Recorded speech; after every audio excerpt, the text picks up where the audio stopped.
சினிமாவிலேருந்து ஆரம்பித்தா கொஞ்சம் நல்லா இருக்கும் அப்படின்னு நினைக்கிறேன்.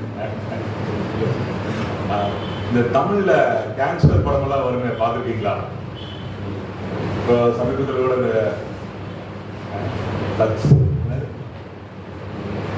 தக்லை கமல் சிம்போலாம் நடிச்சிருப்பாங்க இல்லையா?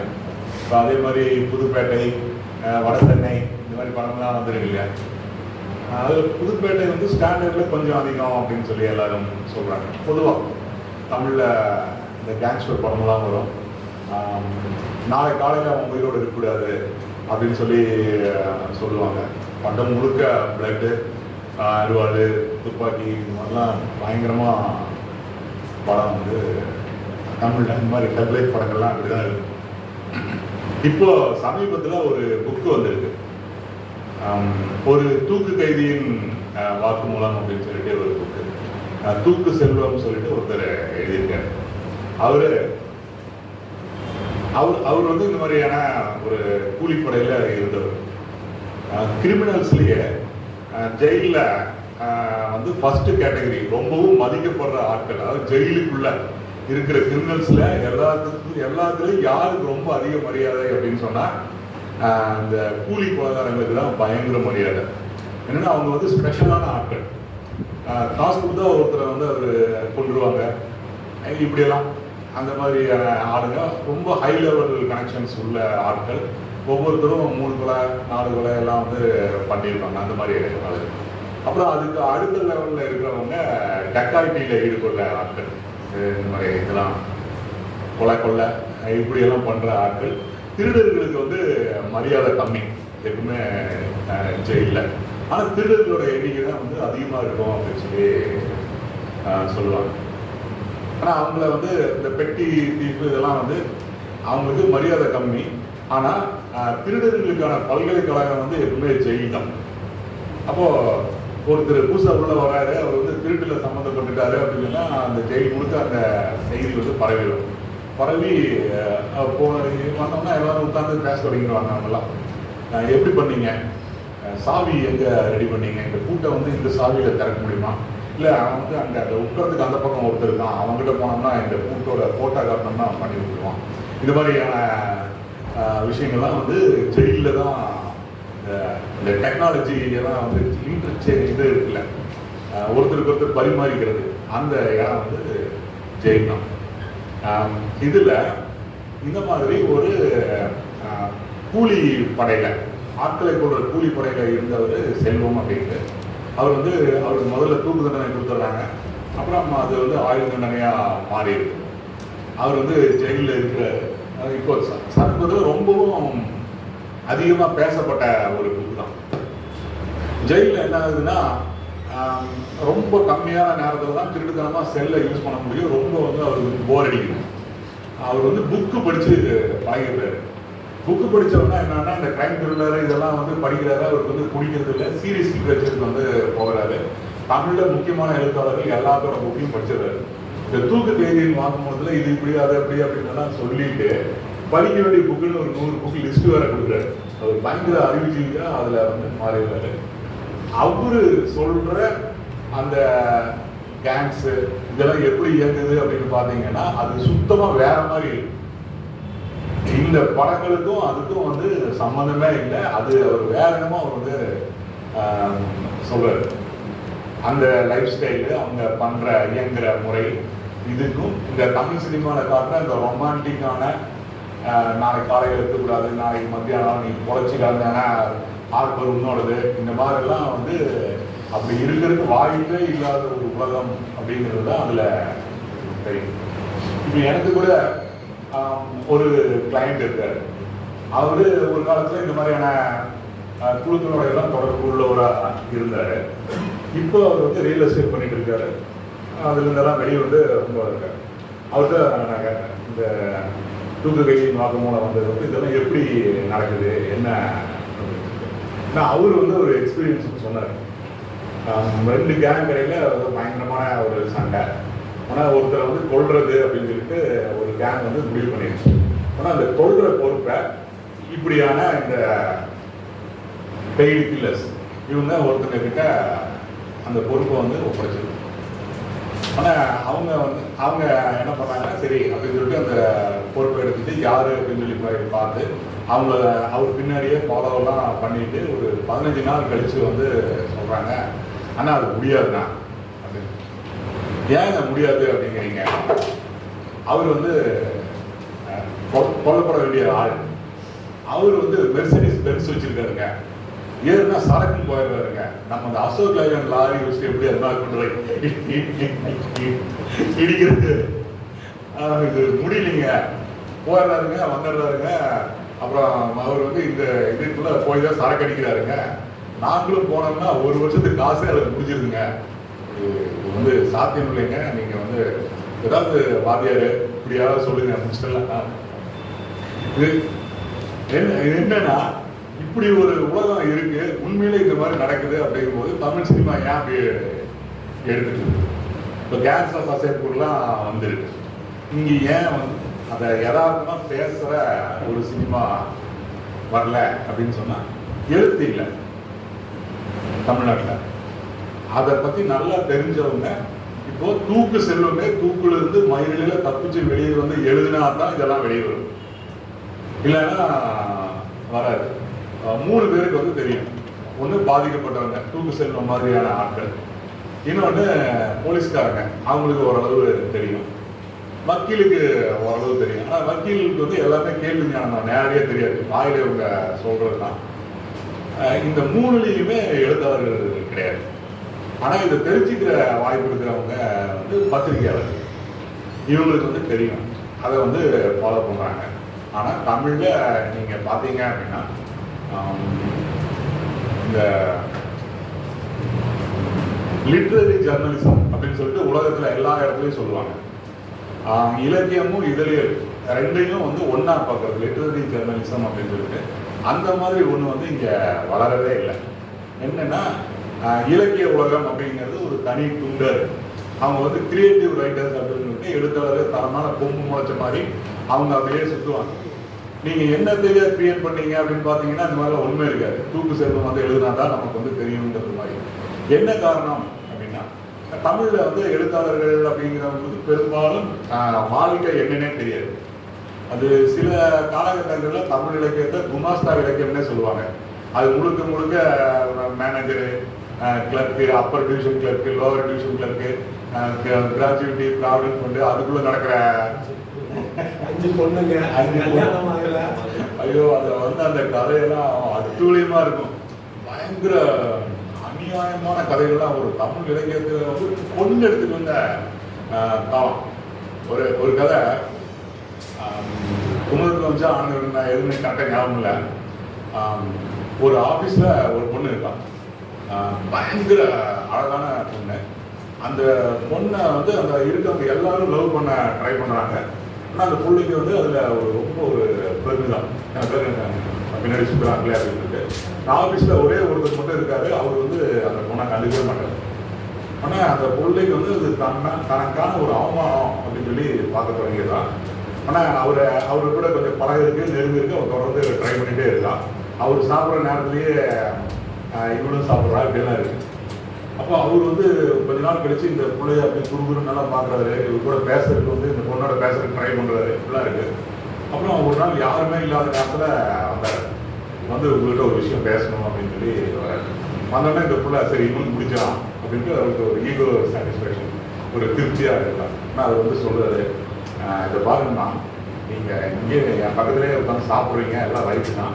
அந்த கருவேப்பிலை, மிளகா எல்லாத்தையும் வாஷ் பேசினில் போடாதீங்க, நான் தான் போடுறேன்னு நினைச்சு மேனேஜர் என்னை விட்டுறாரு அப்படின்னு சொல்லிட்டு போயிருக்காரு. இது இவ்வளவுதான் தமிழ் எழுத்தாளர்னால எழுத முடியும். அந்த அளவுக்கு தான் அவங்களுக்கு எக்ஸ்பீரியன்ஸ் இருக்கு, வெளியுலகம் தெரியாது. ரொம்ப ரேரா மக்கள் வாழ்க்கையை படிச்ச அதை நேரில் பார்த்து கீராஜன் நாராயணன் மாதிரி இருக்கவங்க தாங்கள் பார்த்த கேட்ட விஷயங்களை பற்றி அற்புதமான இலக்கியங்களை எழுதுறாங்க. மற்றபடி பார்த்தீங்கன்னா தமிழ் இலக்கியத்தில் ஒரு மிகப்பெரிய ஒரு கேப் இருக்கு. இப்போ ஒரு துன்பக்கேணி, செகண்ட் வேர்ல்டு வார் நடந்தப்போ சுமாத்ரால சிக்கிட்ட ஒருத்தரோட கதை துன்பக்கேணி, இப்படிலாம் ரொம்ப ரேரா தான் வரும். ஆனால் இதில் ஈழத்தமிழ் இலக்கியம் இதில் வராது. அது முழுக்க வேறு விதமான அது அற்புதமான இலக்கியம் நம்ம அதுக்குள்ள போகணும். தமிழ்நாட்டில் இந்த மாதிரியான ஒரு பிரச்சனை இருக்கு. இலக்கியத்தில் இந்த விஷயங்கள் வந்து சரியா வந்தால் தானே சினிமாவுக்கு அது வந்து போகும். இப்போ சினிமாக்காரங்க வந்து எல்லாத்தையுமே ரொம்பவும் அதீதப்படுத்தி கற்பனையா எடுக்கிற ஆட்கள். அப்போ உண்மைங்கிறது என்ன அப்படிங்கறத யாராவது சொன்னா தானே அவங்க சொல்லுவாங்க. இப்படி எல்லாம் இருக்கு, இது எல்லாரும் படிச்சிருப்பாங்க, ஒரு 30-40,000 பேர் படிச்சிருப்பாங்க, நம்ம வேற மாதிரி எடுத்தோம்னா அசிங்கமா இருக்குமே அப்படிங்கிற பயம் கூட அவங்களுக்கு வந்து வரும். அதுக்கு வந்து வழியே இல்லாத மாதிரி எழுத்தே இல்லாமல் இருக்கு. ஒரு முக்கியமான காரணம் என்னன்னா, இந்த விஷயங்களை நேரில் பார்த்தவங்க அல்லது தெரிஞ்சுக்கிறதுக்கு அனுபவம் இருக்குங்க. இப்போ வந்து தோழர் மீனாட்சி சுந்தரம் சொன்ன மாதிரி ஃபீல்டு ஒர்க் பண்ணவங்க, எல்லாத்தையும் பார்த்தவங்க எழுதாமல் இருக்கிறது தான் வந்து இதில் இருக்கிற பிரச்சனை. தமிழில் வந்து ரொம்பவும் பியூட்டிஃபுல்லான நல்ல கதைகள் வந்து இங்கே கொங்கு பகுதியில் இருந்து வருது. நீங்கள் வேற தமிழ்நாட்டில் வேற எந்த பகுதியை எடுத்துட்டீங்கன்னாலும் அங்கே நடந்த விஷயங்களை பற்றி கான்டெம்பரரி லிட்ரேச்சர் வந்து இருக்கவே இருக்காது. கொங்குல மட்டும்தான் இருக்கு.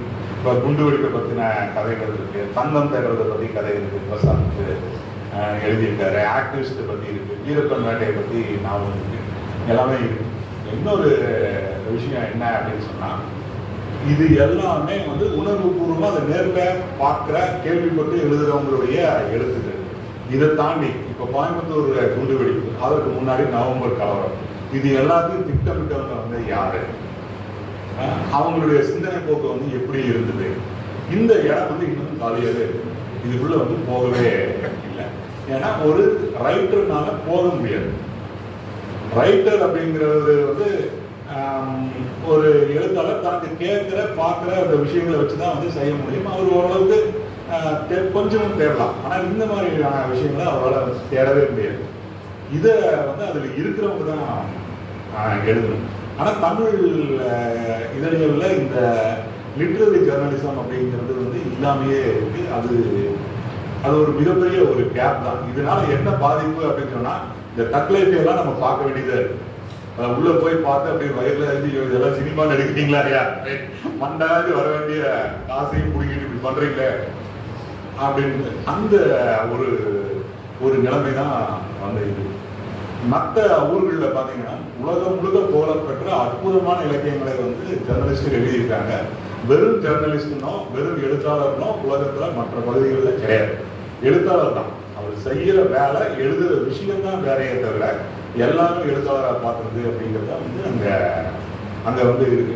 நீங்கள் சொன்ன ஆச்சரியப்படுற பல பேர் வந்து உண்மையிலே ஜெர்னலிஸ்டாக தான் தங்களோட வாழ்க்கையை தொடங்கியிருக்காங்க. வாழ்க்கை முழுக்க ஜெர்னலிஸ்டாகவே தான் இருந்து இருக்காங்க. ஹெமிங்வே தெரியல, ரொம்பவும் புகழ்பெற்ற ஒரு எழுத்தாளர், கடவுள் கிழவனும் அப்படின்லாம் எழுதினவர். அப்புறம் யாருக்காக மணி அடித்தது அப்படின்னு சொல்லிட்டு இந்த ஸ்பெயின் சிவில் வாரை பற்றி எழுதினவர், செகண்ட் வேர்ல்டு வாரை பற்றி எழுதினவர். அவர் வந்து ஒரு ஜேர்னலிஸ்டாக தான் தன்னோட லைஃப்பை தொடங்குறாரு. அவருடைய அனுபவங்கள் தான் இந்த நாவலாக மாறுது. 100 ஆண்டு கால தனிமை எழுதின மார்க்விஸ், அவர் வந்து ஒரு ஜேர்னலிஸ்ட் தான். அதுக்கப்புறம் நமக்கெல்லாம் பிடிக்காத ஆனால் ரொம்பவும் பிரபலமான எழுத்தாளர் George Orwell, anti communist writer, விலங்கு பண்ணையெல்லாம் எழுதினாலும் அவர் ஒரு ஜேர்னலிஸ்ட் தான்.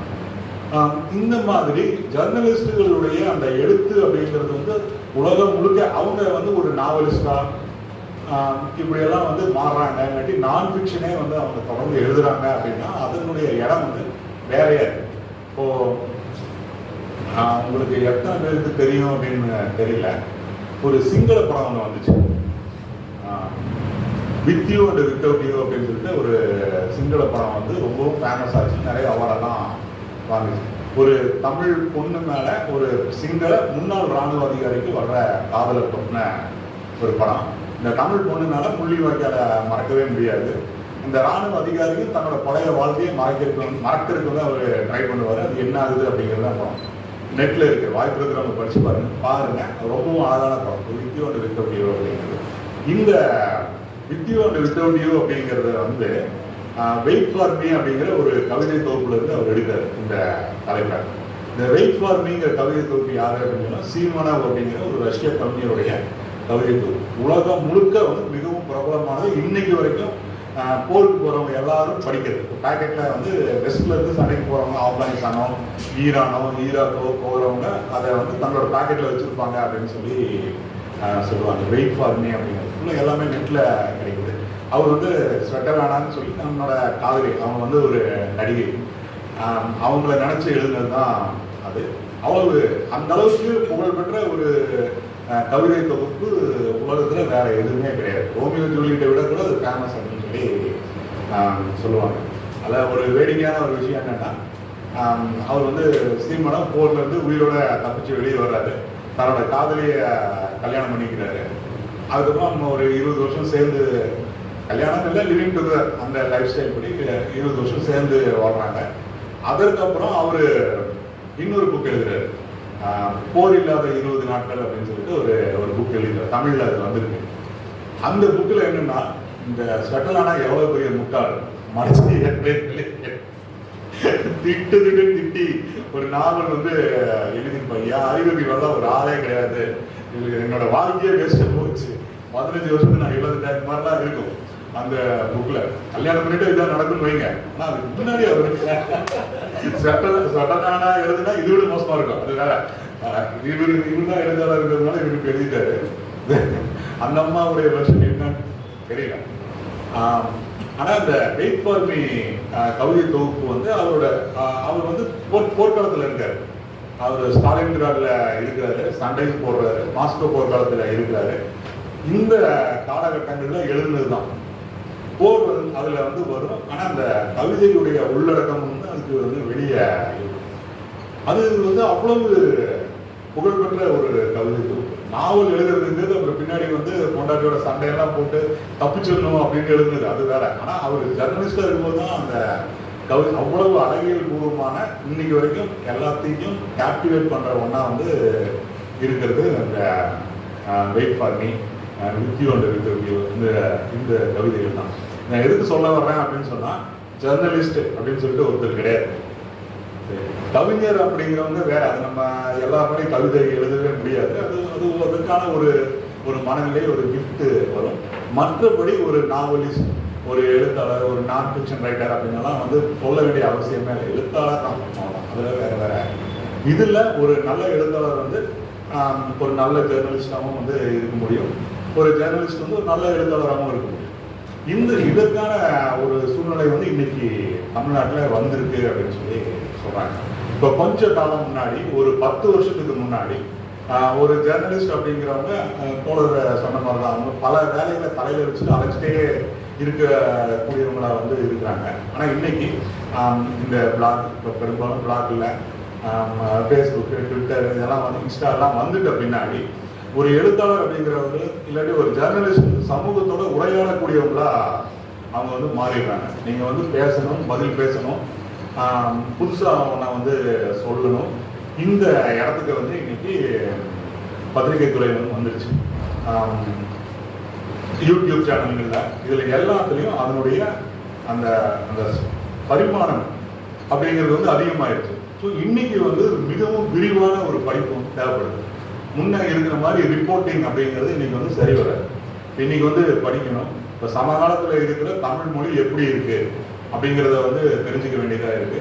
தமிழ்ல இல்லாத விஷயங்களை வந்து வேறு மொழிபெயர்ப்புகள் மூலமா அப்படி வேற இதுல இருந்தாவது வந்து எடுத்து படிச்சுக்க வேண்டியதா இருக்கு. முழுசா தெரிஞ்சுக்க வேண்டியதா இருக்கு. ஒண்ணு அப்படின்னு சொன்னா ஒண்ணு மட்டும் இல்லை.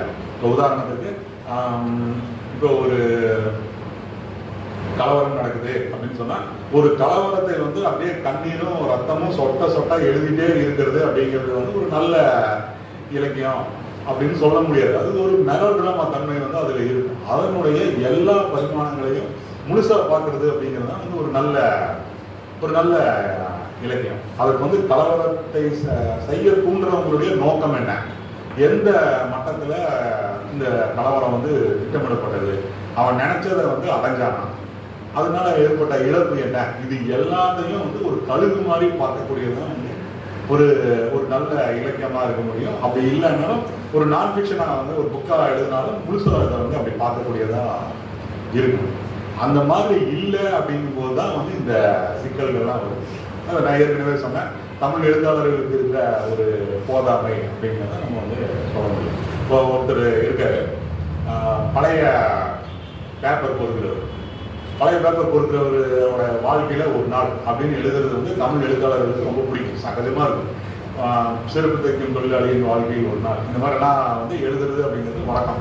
ஒரு துயரமா மனசுல ஒரு கல்லை போட்ட மாதிரி ஒரு கதைகளை வந்து எழுதிடுவாங்க.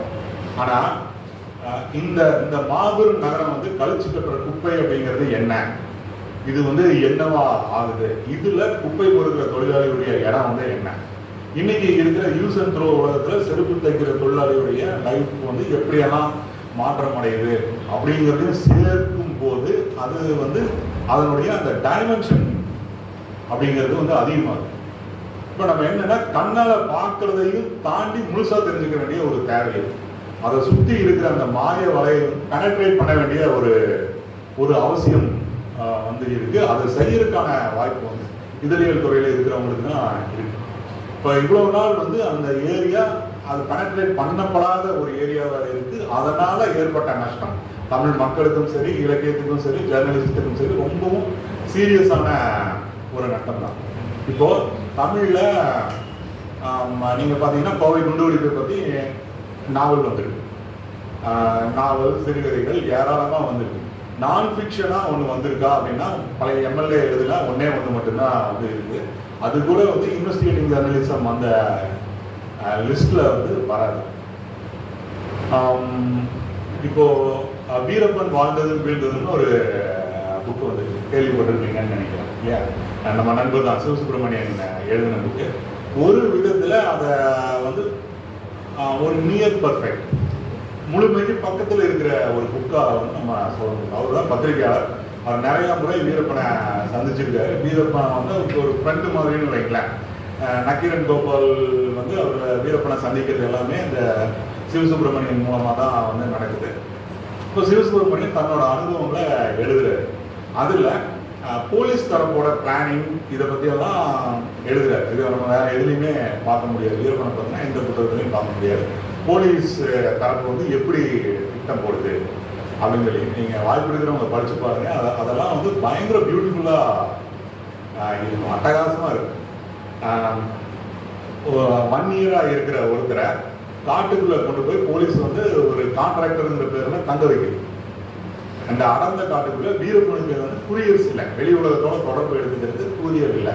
அப்போ என்னைக்காவது ஒரு நாள் தன்னோட சாதியை சேர்ந்த ஒருத்தரை தேடிட்டு அவர் வருவார், ஒரு நாள் இல்லாட்டி ஒரு நாள் வந்து இந்த ஆளுகிட்ட வருவான் அப்படின்னு சொல்லி போலீஸுக்கு பிளான் பண்ணி அவரை கொண்டு போய் அந்த இடத்துல வந்து தங்க வைக்குது. வருஷக்கணக்காக பார்த்துருக்காங்க, வீரப்பன் வந்து தான் தீரணும் இவருக்கு. ஏன்னா அந்த பகுதியில் வேற யாருமே இல்லை, வெளி உலகத்துல தொடர்பு இருக்கு, கொஞ்சம் படிச்ச ஆளு அப்படிங்கிறது. அதே மாதிரி வீரப்பன் வராரு, ஒரு கட்டத்துல வராரு, அவர் வந்து ட்ரேஸ் பண்றாங்க. இதெல்லாம் அந்த அந்த புத்தகத்துல இருக்கு.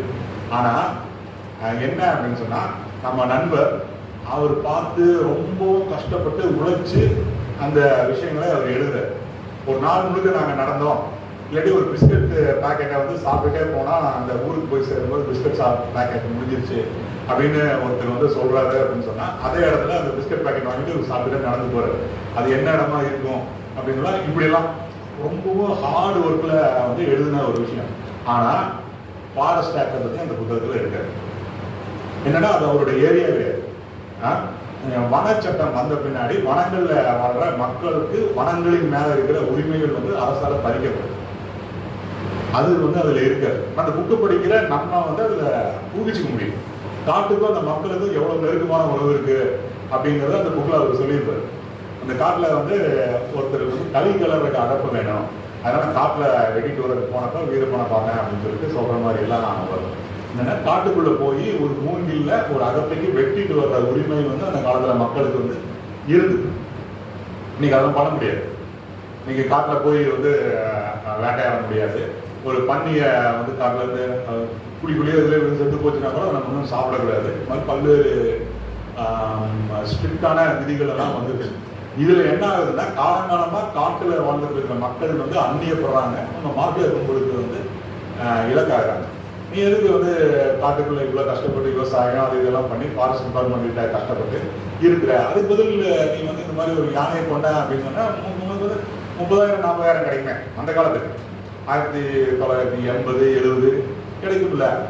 இப்படி இதான் வந்து அந்த மக்கள் வந்து மாஃபியாக்களை நோக்கி தள்ளப்படுறாங்க. விவசாயிகளாக இருந்தவங்க ரொம்ப ஹார்ம்லெஸ்ஸா அன்னந்த சாப்பாட்டுக்கு இல்லாட்டி வாரத்தில் ஒரு நாள் கொண்டாட்டத்துக்கு ஒரு முயலையோ ஒரு மானையோ மட்டும் சுற்றிட்டு இருந்த மக்கள் வந்து யானை வேட்டைக்காரங்களா எப்படி மாறுறாங்க அப்படிங்கிறது காரணம் வந்து ஃபாரஸ்ட் ஆக்ட்.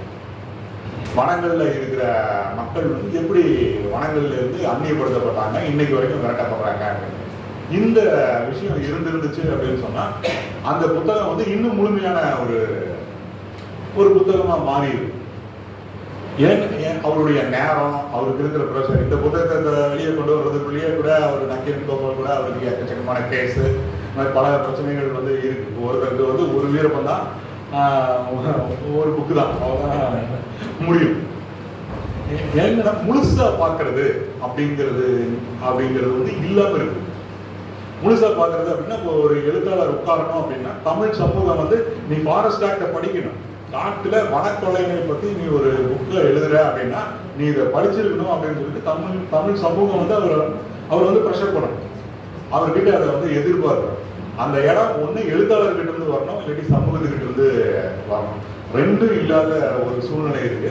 இப்போ அறிவுஜீவிகளா இருக்கிற எழுத்தாளர்களா இருக்கிற ஜர்னலிஸ்டும் தான் இதை வந்து உடைக்க வேண்டிய ஒரு தேவை இருக்கு. ஆனா சும்மா உடைச்சிட முடியாது. என்னன்னா வெறும் ரிப்போர்ட்டிங் அப்படிங்கிறது எழுத்தா மாறாது. அது வந்து அதை ஒட்டின வரலாறு, அதை ஒட்டிய பொருளாதாரம், அதை ஒட்டின புவியியல் அனைத்தும் சேரும் போதுதான் அது வந்து ஒரு முழுமையான முடிச்சுக்கிறேன். ஒன்னாவது முடிச்சுட்டான். அதை ஒட்டின ஒரு முழுமையான ஒரு பார்வை, ஒரு நூல் வந்து நமக்கு கிடைக்கும். இப்ப இன்னைக்கு மத்திய கிழக்கு இந்த ஈரான்ல என்ன நடந்துட்டு இருக்கு, ஈராக்ல வந்து என்ன நடந்துட்டு இருக்கு, சிரியாவோட உள்நாட்டு போர், இதை பத்தி எல்லாம் தெரிஞ்சுக்கணும் அப்படின்னு நினைக்கிறவங்க படிக்க வேண்டிய மிக முக்கியமான புத்தகங்கள் வந்து ராபர்ட் ஃபிஸ்க் அப்படிங்கிறவர் எழுதின ஒரு புத்தகம். இந்த ராபர்ட் ஃபிஸ்க் வந்து இண்டிபெண்டன்ட் அப்படிங்கிற அந்த பத்திரிகையோட மத்திய கிழக்கு நிருபராக இருக்கிறாரு. அவர் வந்து தொடர்ந்து ரிப்போர்ட் பண்றாரு. ஆனா அவரோட ரிப்போர்ட் வந்து வேறையா இருக்கும். என்னன்னா அது வரைக்கும் மேற்குலகத்துல ஒரு மத்திய கிழக்கை பத்தின ரிப்போர்ட்டிங் அப்படின்னு சொன்னா முஸ்லீம் தீவிரவாதிகள், அரபு பயங்கரவாதிகள், மந்த புத்தி படைத்த அரேபியர்கள், மந்த புத்தி உள்ள ஆசியர்கள், செஸ் போட்டியில இவங்கெல்லாம் வந்து ஈஸியா தோத்துருவாங்க ஐரோப்பியர்கள்கிட்ட. இந்த மாதிரியான ஒரு ரிப்போர்ட்டிங் தான்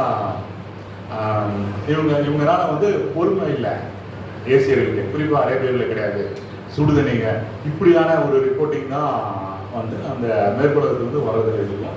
அதை மாற்றினதுல முக்கியமான ரோல் பிளே பண்ணாங்க ராபர்ட் ஃபிஸ்க். அவரு வந்து இந்த clash of civilisations, crime my பிலோட் கண்ட்ரி, இந்த மாதிரியான அட்டகாசமான நூல்கள், லெபனானை பத்தி, ஆப்கானிஸ்தான், சிரியாவை பத்தி எல்லாம் வந்து எழுதுறாரு. அவருடைய அந்த ரிப்போர்ட்டிங், அவர் சேகரிச்ச செய்திகளையும் அந்த நாட்டோட வரலாறு, அந்த நாட்டோட புவியியல் எல்லாத்துக்கும் பின்னாடி இந்த போர்களை தொடுக்கிறவங்களுடைய நோக்கம், எதுக்காக மத்திய கிழக்கின் மேல இந்த மாதிரியான போர்கள் வந்து தொடுக்கப்படுது அப்படிங்கிறதையும் அவர் வந்து எழுதுறாரு. அதனாலதான் அந்த புத்தகங்கள் வந்து தனித்தன்மை வாய்ந்த புத்தகங்களா இருக்கு. அதே மாதிரி கவித்துவமான எழுத்தாவும் இருக்கு அவரோட எழுத்து. உலகத்தின் மிக அழகான போர்முனை அப்படின்னு சொல்லிட்டு ஒரு கட்டுரை வந்து சிரியால டெசர்ட்டுக்கு நடுவுல பல்மைரா அப்படின்னு சொல்லிட்டு ஒரு நகரம் இருக்கு.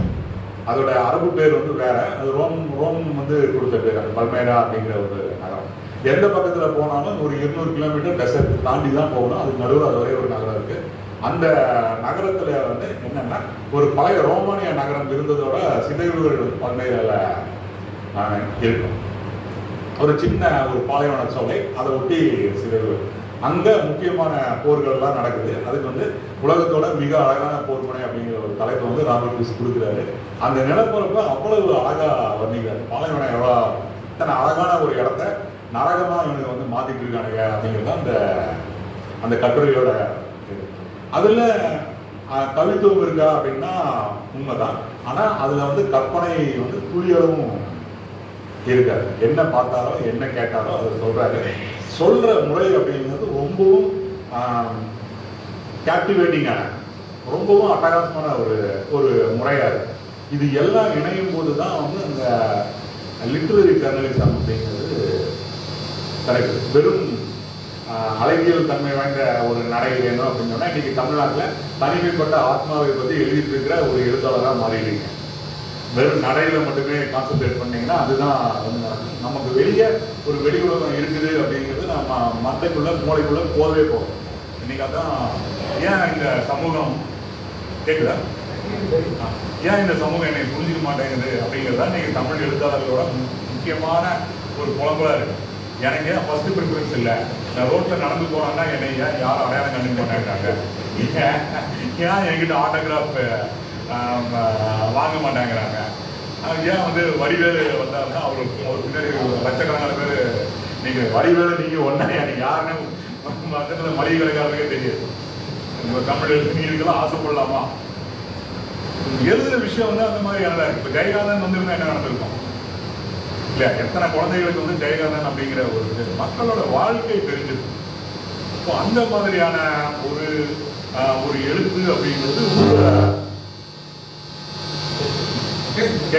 உங்க கிட்ட தான் வர வேண்டி இருக்கு. அது கட்டாயம் வரும் அப்படின்னு நான் நினைக்கிறேன். மத்தியானம் 1 லஞ்ச் டைம் வர்றதுக்காச்சு இதுக்கு மேல பேசிட்டே இருந்தா தாங்க முடியாது.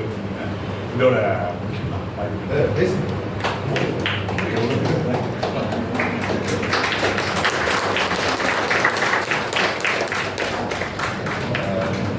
நன்றி தொடர். ஏன் வந்து இந்த நையாண்டிஸ் லிஸ்ட்ல வச்சிருக்கேன் அப்படிங்கிறத அவர் பேசுனதுலேருந்து நீங்க தெரிஞ்சிருப்பீங்கன்னு நினைக்கிறேன்.